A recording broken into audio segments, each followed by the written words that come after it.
So how to install inline lock screen widgets. So what are those? So if you want to install lock screen widgets, so let's just try that.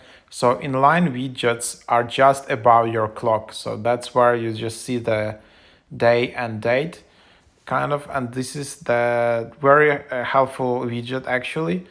It's also on your lock screen, but here you can see some suggestions. For example, you can see quickly like how many messages you have in Gmail, or just some very kind of one line information, and you don't want to take a lot of space from your main lock screen, but then you just want to see, is there some scheduling, either some payments, some reminder. In Snapchat you can see your friends' birthdays, your favorite stock ticker, some additional inline widgets from theme pack or from widgetable.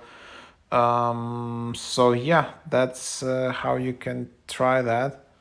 And then yeah, you can just customize it.